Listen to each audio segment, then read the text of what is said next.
filho voltou. E quando o filho voltou, eles mataram um novilho, um cevado. E esse novilho aponta para quem? Aponta para Cristo Jesus. Então você percebe, eu quero falar aqui rapidamente, o que o Senhor precisa restituir na minha vida e na sua vida. Vocês que foram para o encontro, já tiveram uma experiência muitos anos atrás, você voltou, você já deve ter uma certa uma consciência de que você perdeu muita coisa. Eu fui fazer coisa lá fora, voltei, olha quanto tempo, perdi dinheiro, perdi negócio, justamente por ter saído da casa de Deus. Então a primeira coisa que nós precisamos entender, que foi falado semana passada, quando Deus ele criou o homem, quando Deus ele te criou, ele criou um ambiente perfeito e te inseriu ali. Deus ele criou o homem e o abençoou. Então você é abençoado.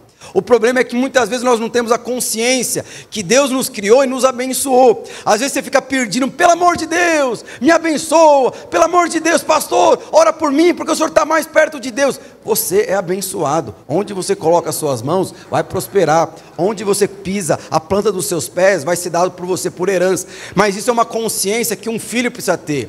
Por quê? Porque o seu pai, quando te criou, ele criou e te abençoou. E não só te abençoou, ele te deu autoridade, ele te deu domínio. Domínio não sobre pessoas, mas sobre circunstâncias, sobre resistência. Ele também, quando ele criou lá o Jardim do Éden, o que ele colocou no Jardim do Éden? Ele criou todo tipo de alimento para que o homem pudesse comer.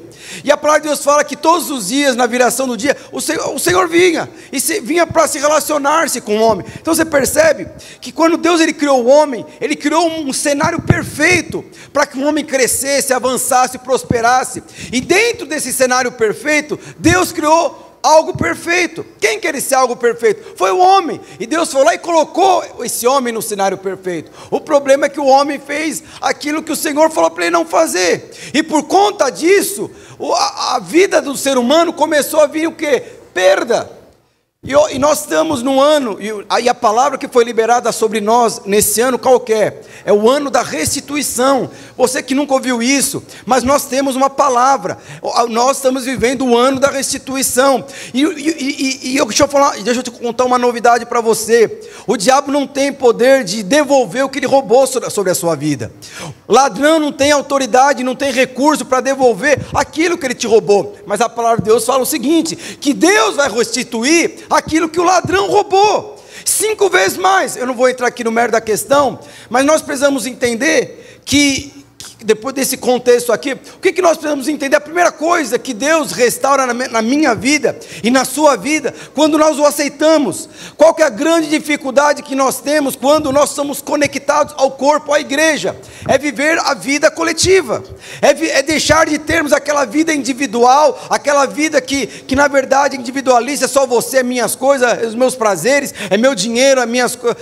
Não, nós precisamos aprender a viver a vida que Deus nos deu. A palavra de Deus fala que no Jardim do Éden, Deus ele criou todas as coisas, mas somente o homem que ele soprou o sopro de vida, somente o homem que foi dado a vida que Deus vive. Então, que vida que é essa que Deus vive? Não é qualquer tipo de vida, mas era uma vida em comunidade.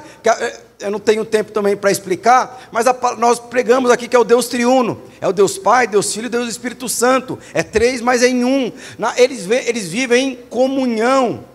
E aí o que acontece? A primeira coisa que você precisa entender que Deus quer restituir na sua vida, antes de restituir coisa roubada, casamento roubado, casamento destruído, empresa roubada, empresa destruída, antes de você entender que tudo que Deus vai restituir, Ele precisa restituir algo dentro de você.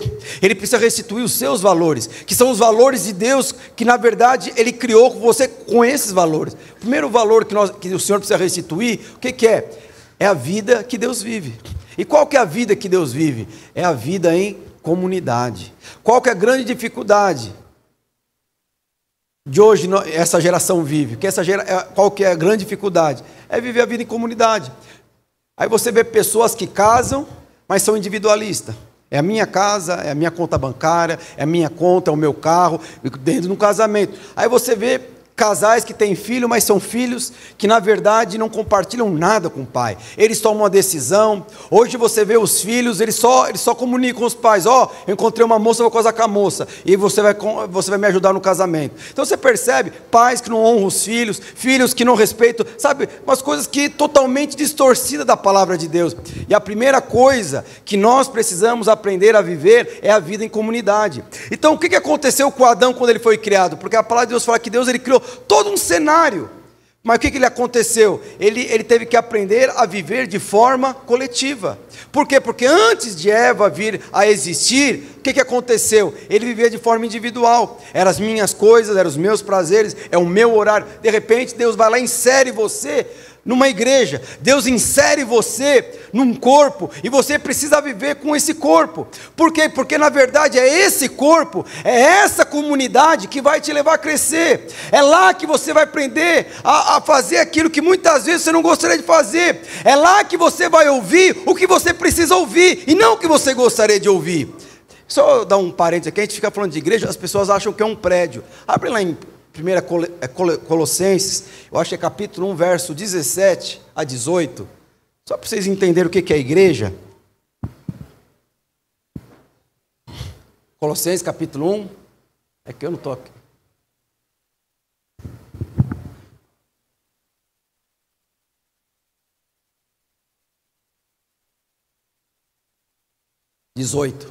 Ou 17, se não me engano.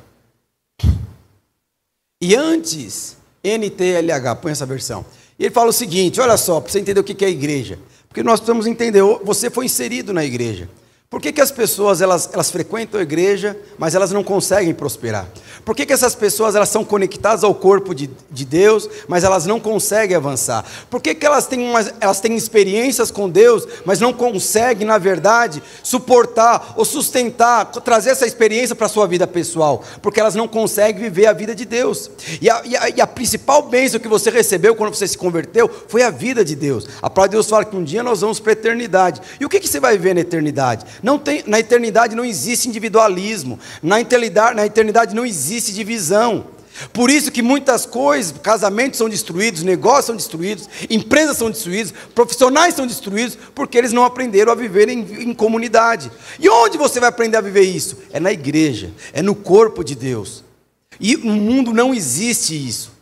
Nessa geração não existe, nas gerações anteriores e nas gerações futuras. Isso não existe, isso é algo sobrenatural. Mas só para você entender o que é a igreja: antes de tudo, ele já existia, que fala de Jesus. E por estarem unidos com ele, todas as coisas são conservadas em ordem e harmonia. Aí fala seu casamento, o seu empreendimento, a sua vida profissional. Aí vai no verso 18. Ele é o cabeça do corpo, que é a igreja. Aí depois ele continua: e é ele quem dá vida ao corpo. Então o que é a igreja, meus irmãos? Igreja é o corpo de Deus. Quando a gente fala assim, vamos lá para a igreja, a primeira coisa que você pensa: não, vamos àquele prédio. Aí às vezes, eu não sei se você já teve esse pensamento, a pessoa às vezes vai te convidar para você ir para uma célula, porque ela teve uma experiência com Deus ali. E aí ela te convida: olha, você precisa ir para uma célula, você precisa ir para o culto, mas que culto poderoso. Aí você convida a pessoa para ir para a igreja, o que ela pensa? Eita, eu vou ter que ir para aquele prédio, naquele prédio eu vou ficar 2h30 ouvindo uma pessoa falar, uma coisa que eu não vou entender, porque na cabeça da pessoa, a igreja na verdade é um prédio. Isso aqui, meus irmãos, é muito importante, mas mais importante é aquilo que habita em você. E a palavra de Deus fala que na verdade a igreja é o corpo de Deus, onde Cristo é o cabeça. E quando nós entendemos que nós estamos conectados ao corpo onde Cristo é o cabeça, a vida de Deus flui. E por que muitos crentes não têm revelação sobre isso? Muitos crentes, ou evangélicos, ou cristãos, o que acontece com eles? Eles não têm vida, eles não têm prosperidade, eles não têm alegria. E aí, falando aqui do filho pródigo, a palavra de Deus fala que esse filho, assim como a árvore do conhecimento do bem e do mal, ele pediu, e herança, ele tem o mesmo significado. Por que o filho pediu herança para o pai antes do pai vir a morrer? Isso fala do que? De independência. Quando Deus falou lá para o homem: não coma da árvore do conhecimento do bem e do mal, ele estava falando, porque certamente se você comer, você vai virar um ser independente, e se você se tornar um ser independente, muitas coisas ruins virão para a sua vida, principalmente a morte, porque um homem independente, ele não precisa, como foi falado aqui, isso é independência, eu não preciso casar, eu não preciso ter filho, eu não preciso ter aquilo, e gente independente também não precisa de Deus. Gente independente, ele vai trabalhar para ele conquistar as coisas, ele não vai simplesmente desfrutar daquilo que Deus conquistou para ele. Você percebe o que é isso? Então, na verdade, a palavra de Deus fala que na verdade, de alguma forma, esse menino, da mesma forma que lá no Éden, o diabo convenceu a Eva, esse menino de alguma forma ele entendeu, olha, existem coisas melhores para eu fazer fora do corpo de Deus. Eu sei que Deus tem uma mulher de Deus para mim, mas existem também mulheres lá fora, e aquelas mulheres devem ser melhores do que as mulheres daqui. Uma vida profissional, não, eu sei que aqui vamos crescer e tal, mas existe uma profissão melhor. Então você percebe que o menino ele saiu porque ele entendeu que no mundo era melhor que a casa do seu pai.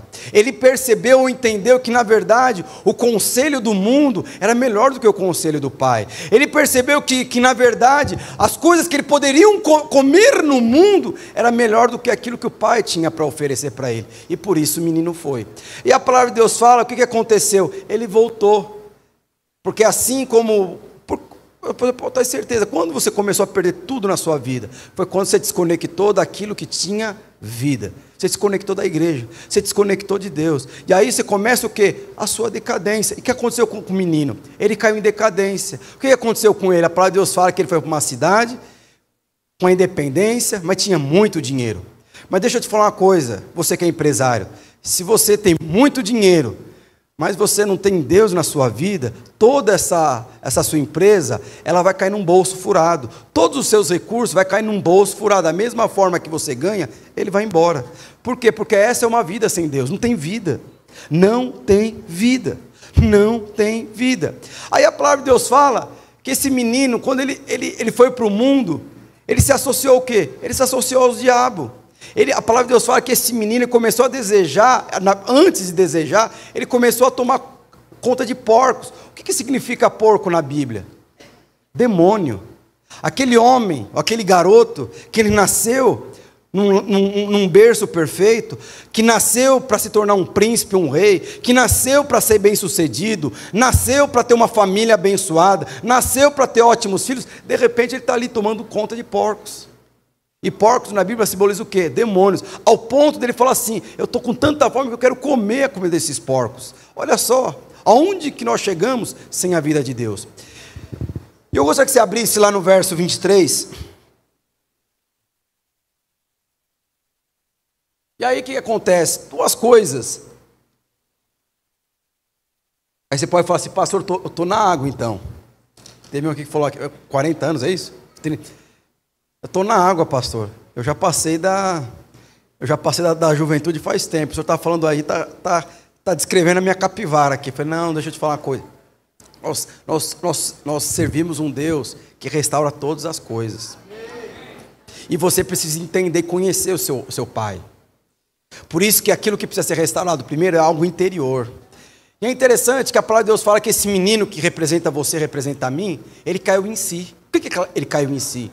Realmente meu pai estava com a razão. Realmente o meu pai estava certo. Realmente era ele que realmente queria o meu bem. Eu estava falando aqui hoje de manhã, alguém já tem alguma mãe que fala uma coisa para você, 37 graus, aí chega a sua mãe e fala, leva o guarda-chuva, senão vai chover. Aí se você não leva o guarda-chuva, vai chover, você pode estar 37 graus. É o pai falando, olha, guarda aí. Aí a sua mãe fala, o seu pai, não faz isso, para de fazer isso, que não sei o quê. Aí depois que você sofre o dano, você começa a valorizar aquilo que você perdeu. E esse menino, ele começou a valorizar os conselhos do pai. Ele começou a valorizar a vida de Deus. Ele começou a valorizar, mas ele começou a valorizar aquilo que ele já havia perdido. E qual que era o pensamento dele? Que a palavra de Deus fala que ele perdeu a dignidade. Você vê, ele tinha identidade. Ele tinha autoridade, ele tinha dinheiro, ele se tornou um pobre, não tinha dignidade e se tornou uma pessoa miserável. Mas a palavra de Deus fala que ele caiu em si. Ele falou assim, eu vou voltar para a casa do meu pai. E quando eu voltar para a casa do meu pai, eu vou pedir para ele, Senhor, eu pequei contra o Senhor. E a palavra de Deus fala que esse pai que representa a Deus, aceitou o filho de volta. Mas o que Deus fez pelo seu filho? Eu gostaria de falar as 3 coisas que Deus fez para esse menino. E a palavra de Deus fala que a vida desse menino é a mesma experiência que você precisa ter quando se converte. É restituição de tudo na sua vida. O Senhor precisa restituir a sua identidade, o Senhor precisa restituir a verdadeira alegria, o Senhor precisa restituir autoridade, domínio, alimentação, Ele precisa restituir tudo. O que você precisa é de Deus. O que você precisa é da vida de Deus fluindo no seu casamento. O que você precisa é da vida de Deus fluindo através na sua família. Os seus filhos precisam aprender e amar o Deus que você ama. Você precisa falar mais de Deus na sua vida, mas você só fala daquilo que você conhece. Então vai conhecer Deus, vai se apaixonar por esse homem que te criou, vai entregar sua vida por aquele que tem um chamado, um propósito bem sucedido para a sua vida. Pare de querer comer comida de porcos, onde você tem uma mesa farta de uma comida celestial de reis e príncipes para você. E aí a palavra de Deus fala que ele voltou. Abre lá em Lucas capítulo 15, 23. Pode colocar aí, no 22, vamos lá. Aí ele fala o seguinte: o pai ordenou aos empregados: depressa, tragam uma melhor roupa e vistam nele. Então a primeira coisa que aconteceu, que o Senhor fez para o filho que havia perdido, é o que ele vai fazer para você na sua vida hoje. Então eu não sei se você sabe, a primeira coisa que ele falou: tragam uma melhor roupa e vistam depressa e ponham um anel nele. É interessante que antes dele colocar a roupa, não vou ler aqui, mas a palavra de Deus fala que ele teve que primeiro que se banhar. Ele teve que tomar banho. E a primeira coisa que Deus precisa restaurar na minha vida e na sua vida é o perfume, o aroma de Deus. Alguém aqui já entrou em algum chiqueiro? Alguém já entrou em chiqueiro? Você consegue ficar lá meia hora conversando com alguém dentro de um chiqueiro? E depois que você sai do chiqueiro, vai lá visitar algum fornecedor, algum cliente. O que eles vão falar para você? Olha, eu volto outro dia. Por quê? Porque, deixa eu te falar uma coisa, o seu aroma, ou ele vai atrair pessoas, ou ele vai expulsar pessoas da sua presença. E a palavra de Deus fala, abre lá, não precisa abrir não, em João capítulo 15, 3 fala o seguinte: vós estáis limpos pela palavra que tenho falado. Então como que nós tomamos banho? Como que nós limpamos? Porque o que é impureza, meus irmãos? Impureza, tudo aquilo que você faz fora da igreja, fora do corpo de Deus, suja. Às vezes não é pecado, às vezes não são coisas pecaminosas, feias, mas tudo aquilo que você faz fora de casa te traz sujeira, fica impregnado na sua pele. Às vezes um mau hálito, às vezes o cheiro, aquelas coisas. Eu não sei se já oraram por você de uma pessoa que esqueceu de pôr desodorante, esqueceu de escovar o dente. Você não vai cair com a unção de Deus, você vai cair por outra coisa. Mas é interessante, e olha só o que fala em 2 Coríntios 2,14: mas eu dou graças a Deus, porque Deus uniu a Cristo, somos sempre conduzidos por Deus como prisioneiros no desfile da vitória de Cristo, com um perfume que se espalha por todos os lugares. Meus irmãos, quando você exala o perfume de Cristo, as pessoas vão atrás de você. Às vezes, eu não sei se você já entrou num elevador cheiroso, mas alguém passou por aqui. Aquele cheiro, que cheiro, o que é isso? O perfume de Deus atrai você. E a palavra de Deus fala que o Senhor precisa restaurar em você e em mim o quê? O bom perfume. Por quê? Porque o seu pai é cheiroso. E o seu pai é cheiroso, você também é cheiroso. Então você, na verdade, o que é o perfume? É o favor de Deus. Ele atrai as bênçãos de Deus sobre você. Às vezes você não precisa nem falar. Só de você chegar perto, olhar, dar as mãos, a pessoa já percebe algo diferente. É o bom perfume de Deus. Como nós lemos aqui, você vai desfilar na vitória de Deus. Tudo isso tem a ver com cheiro. Então você percebe, a palavra de Deus fala que aquele homem, aquele menino, aquele garoto, não fala a idade, por muitos anos ele trabalhou cuidando de porco. Então você imagina qual que era o principal odor que aquele menino tinha? Era cheiro de demônio. Deixa eu te falar uma coisa: o inferno exala um tipo de odor, e os céus também exalam outro tipo de odor. Você sabe quem serve a Deus, você sabe quem não serve a Deus. Como? Pelo cheiro. E aqueles que servem a Deus, o Senhor fala, esse homem, essa mulher, exala o bom perfume. E aquele que exala o bom perfume, atrai o favor de Deus, atrai a bênção de Deus. E você vai desfilar, prisioneiro no desfile da vitória de Deus. E aí depois que ele toma banho, para que ele possa exalar o perfume, o que ele teria que colocar? Uma roupa. Então eu não sei se você sabe, no Velho Testamento, as melhores roupas eram reservadas para os sacerdotes. E roupa aqui fala do quê? De dignidade, fala de beleza. Então, antigamente, no Velho Testamento, a roupa falava do seu interior.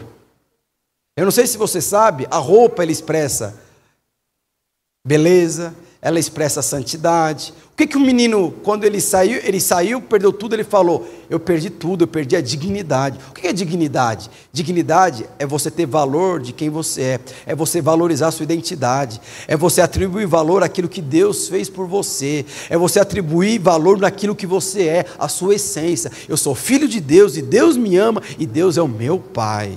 Isso é dignidade. E é interessante que roupa aqui fala então daquilo que na verdade, da sua identidade, daquilo que você é.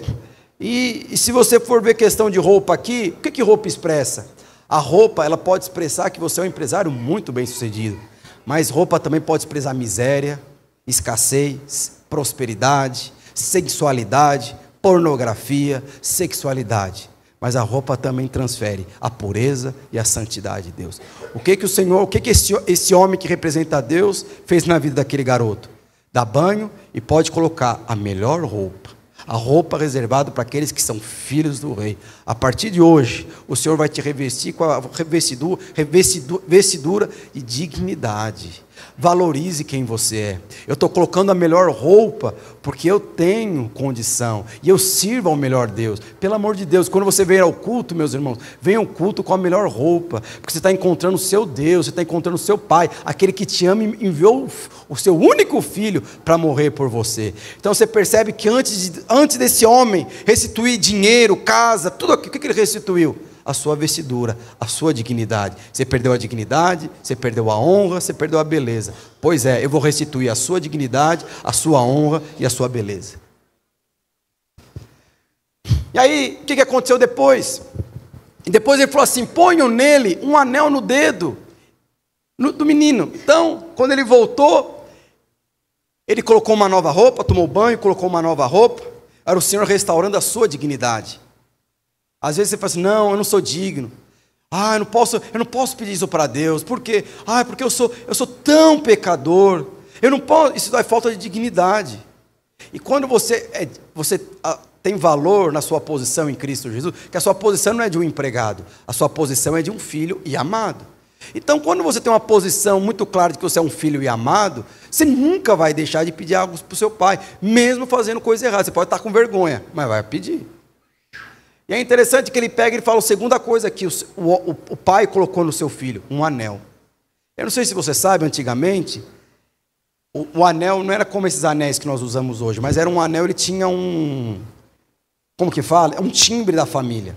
É um brasão. Então está meu pai, que vocês conhecem o senhor Landim, a família Landim. Pode levantar aqui. Esse aqui é o meu pai, o senhor Landim, o tio Landim para alguns mais próximos. E as histórias que eu conto é com ele. A minha mãe está em casa, que ela não tá legal. Mas é interessante, meu pai falou assim: estou comprando umas vacas lá no Ceará e estou colocando lá o brasão. O que é o brasão? Ele é João, é JL, João Landim. O que aconteceu com aquele garoto ali? O que ele recebeu? Ele recebeu um anel, e naquele anel estava um brasão. O que estava escrito naquele brasão, provavelmente? JC, Jesus Cristo. Filho amado, FA. Então, provavelmente, o que acontece com esse anel? Então, onde você ia com esse anel, você mostrava o anel. Então, na verdade, você não precisava nem ter dinheiro. Só de você mostrar o seu anel, o que acontecia? Imagina você ir numa loja chique, mas chique mesmo, imagina, você não precisa nem mostrar o cartão de crédito. A pessoa só vê o seu anel, pode baixar as melhores roupas que ela vai levar tudo. Só de mostrando o anel, o que o Senhor estava restituindo ali naquele lugar? Estava restituindo a autoridade e a provisão e os recursos financeiros na vida do seu filho. Tudo isso através do que? Do anel. Eu não sei se você sabe, eu não sei quem foi batizado no Espírito, quem aceitou ser batizado nas águas, mas o batismo tem um significado. O significado do batismo na Bíblia, o que é? É revestimento. Então, na verdade, quando você é batizado no Espírito Santo, ou você desce as águas, você é revestido do poder de Deus. Em outras palavras, de longe, o diabo já olha para você e fala: nesse eu não posso tocar. Por quê? Porque ele tem um anel, ele tem um brasão. Qual que é o nosso anel, o nosso brasão? É o selo do Espírito Santo. Então você percebe por que aquele homem que representava a Deus colocou um anel no dedo do seu filho, para que de longe os inimigos olhassem e falassem: nesse menino eu não posso tocar, porque ele tem mais autoridade, mais poder, mais influência, mais dinheiro do que eu. Então você percebe, não tem a ver com aquilo que você pode, tem a ver com aquilo que o seu pai é. Não tem a ver com a sua capacidade, tem a ver com a capacidade de Deus. Eu lembro que quando eu casei, eu não tinha muitos recursos financeiros, mas Deus me abençoou, prosperou muito. Mas quando eu era recém-casado, ele falou assim: não, vamos comprar isso, não, vamos diminuir e tal, não sei o quê. E muitas coisas que ela queria comprar, eu podia, isso não podia. E muitas coisas financeiramente, a gente ficava negociando para baixar valor e tal. E teve uma coisa que ela não negociou, era um anel do casamento. Ela falou assim: olha, o anel do casamento não vai negociar, a gente pode negociar o vestido, que pode ser a segunda locação, terceira locação, não, isso a gente pode até negociar, mulher sabe o que é isso, mas ela falou assim: mas o anel eu não negocio, o anel de casamento tem que ser muito grosso, e de ouro, para que 2 quilômetros de distância, se uma mulher ver você, já sabe, é reservado, não pode, é reservado, não, já está marcado, está morto para as outras mulheres. É isso que o anel significa na minha vida e na sua vida. Por que significa? O diabo de longe, essa família eu não posso atuar, sobre essa criança eu não posso fazer coisa alguma. Por quê? Porque tem um anel. Então você percebe, o que o Senhor restituiu? A proteção, domínio, autoridade, poder. E aí, seguindo, o que o Senhor restaurou também? A sandália nos pés. Então você percebe, aquele menino que antes não tinha nada, agora ele tem dignidade, ele tem a melhor roupa, ele tem um anel, que ele não precisa nem sacar o cartão de crédito. Só dele mostrar um anel, desce tudo aí que o menino pode levar. Pode levar iPhone 17, pode levar carro, não sei das outras, pode baixar que está tudo pago, só pelo anel. Na verdade não tinha nem dinheiro, tinha crédito. O pai tem crédito na praça. Então muitas vezes você vai pedir para Deus, peça mesmo. Por quê? Porque você tem crédito na praça. Mas não é os seus recursos, é o recurso de Deus. A palavra de Deus fala que quando você faz uma oração para Ele, Ele atende as suas orações, não segundo a sua necessidade, mas segundo a riqueza dele. Então Deus sempre vai responder sua oração, não com base no que você está pedindo. Às vezes você está pedindo: Senhor, pelo amor de Deus, eu só quero um carro, pode ser 2005 o carro, pode ser 200, não. O Senhor não vai dar com base na sua necessidade, Ele vai dar com base naquilo que Ele tem. Agora, quando você enxerga Ele como um pai, você não vai pedir um carro 2005 fundido e tal, você vai pedir o melhor para Ele. E Ele não vai pensar em duas vezes, Ele vai te dar o melhor. Lembra que esse menino, o que ele pediu no começo? A herança. O pai não está jogando na cabeça: está vendo, menino? Você perdeu tudo? Não, não fez nada disso. Simplesmente a palavra de Deus fala que aquele pai teve muita compaixão, abraçou o menino, colocou roupas novas, banhou ele, colocou um anel e depois colocou uma sandália. O que significa sandália aqui? Sandália significa proteção. Luz para os meus pés é a tua palavra. O que o Senhor estava falando aqui? A partir de agora, você nunca mais vai cair. A partir de agora, você nunca mais vai para caminhos errados. Qual que é a grande dificuldade que muitas vezes nós temos na nossa vida pessoal? Medo. Você tem medo de negociar, medo de entrar no emprego, medo de casar, medo de tomar a decisão errada. Mas é interessante que o Senhor fala que o amor de Deus, Ele lança fora todo o medo. E o amor de Deus é proteção para a minha vida e para a sua vida. Então, o que o menino estava falando? A partir de hoje eu nunca vou desviar.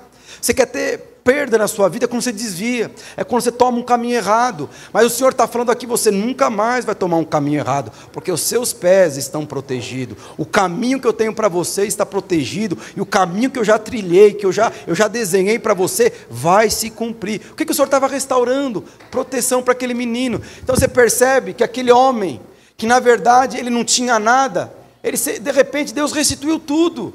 E a principal coisa que ele teve que aprender a viver depois, para nós encerrarmos, põe no verso 23. Esse.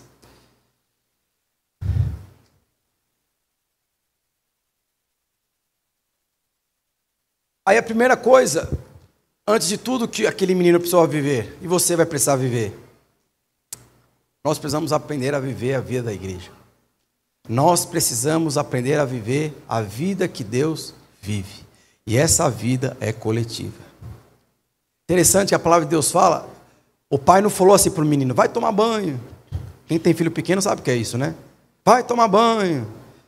Não vou. Estou ocupado. Vai tomar banho, menino. Não vou. Aí depois que entra no chuveiro não quer sair. Sai do banho. Aí, Enel, você quer sócio da Enel? Não é assim? Era desse jeito, não é? Eu era assim quando era criança.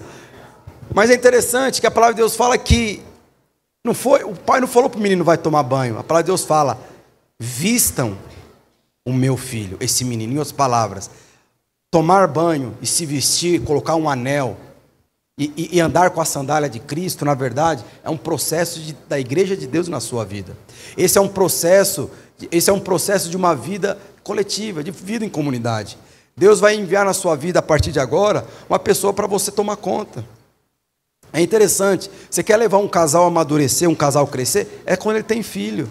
É filho que leva você a depender de Deus. É filho que leva você muitas vezes a ter responsabilidade por coisas que você não tinha. Filho. E é interessante que muitas vezes o que você vai ter agora, você vai ter filhos espirituais. Você vai consolidar aqueles que você ganhou. E peça isso para Deus, porque é isso que vai levar você a crescer.